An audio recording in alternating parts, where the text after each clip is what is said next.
asalaamaaleykum sama gars yi c'est Amzo TV officiel technologie en wolof nuyu naa leen baax ziar leen di leen jaajëfal bu baax a baax di la wax rek comme d'habitude bi day gan nga ci chaîne bi ñu ngi lay invité ngay abonné bu baax tey aimé vidéo yi ndax ngay mën a jot yeneen di vidéo tey nag dañ leen di indil beneen astuce bu am solo yéen nga xamante ne si ne yéenay faral di bëgg di changer seen mot de passe wifi defoon nañ ci lu tolloog ñaari vidéo mais ba tey dañ ci jël gisaat ay message bu bëree bëri nit ñi duñu si posé ay question tey nag dañ leen di indil benn astuce bu xamante ne si ne yéen ñi xamante ne si ne yéenay bëgg dugg seen biir modem te mënu leen a fexe ba dugg seen biir modem parce que bu leen dugal seen code bi danaan code bi mënu ko jàll. par exemple boo defee si kaw admin si suuf nga bëgg a dugal mot de passe bi si ginnaaw wifi bi du ko mën a dindi. tey nag nekkul na dañuy ñëw restaurer suñu wifi mais yow dañuy ñëw wala naka ngay def pour nga dindi loolu heure bu la arrivé nag nga bëgg a dugg sa biir modem mënoo dem sa biir modem. par exemple ñun suñu modem bi moo nekk ni modem bii nii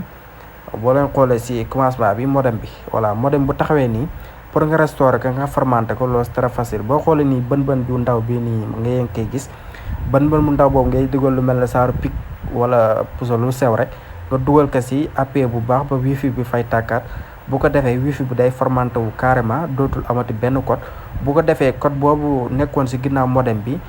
code boobu nu encadré la noonu moom moo koy doog a mën a ibbiwaat mais bu fekk restauré woo ko doo ko mën a ibbiwaat booy xoolee bën bu ndaw boobu ngay gis si yot fi ngay branché fiilu wifi bi bën boobu si ngay dugal lu mel ne saaru pic bën bi moo nekk nii voilà si ngay dugal lu mel ne saaru pic bés ko bu baax ba wifi bi fay tàkkaat su ko defee automatiquement mot de passe boobu nekk si ginnaaw modem bi dina ko daati mën a ibbi mais bu dul loolu dootu ko mën a ibbi parce que wifi buy bees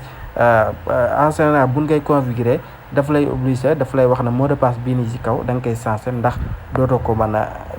da nga koy changé ndax nga mën kaa configurer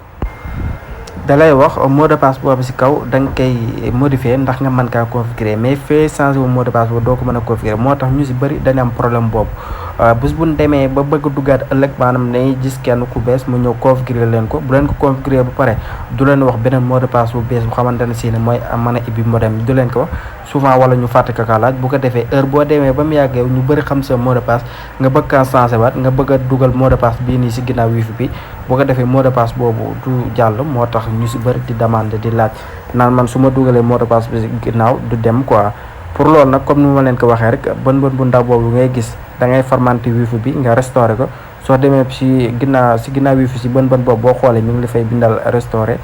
bu ko defee rek boo si dugalee lu mel ne saaru pic mooy bën boobu ma leen di wan soo dugalee lu mel ne saaru pic da nga koy maanaam bés bu baax ba wifi bi fay tàkkaat fekk branché nga ko wifi bi day daal di fay tàkkaat boo ko defee nga daat koy mën a restauré nga formaté ko xamante ne si ne dootul amati benn code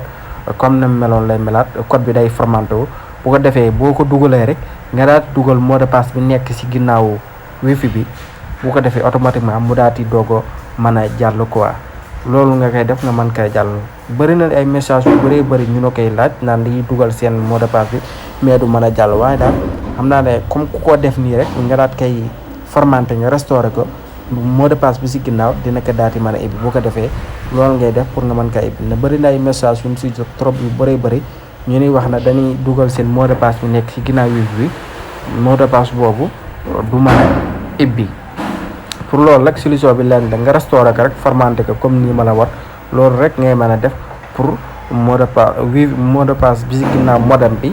doog koy mën a ibbiwaat ngay daa ko doog a mën a dem ni ñuy def pour changer mot de passe bi nag def nañ ci ay vidéo yu bëree bëri soo seetaanee vidéo bi di nga xam naka ngay changer mot de passe voilà si barka na gars yi as bi leer boo leen tey abonné te aimé vidéo bi baax à la prochaine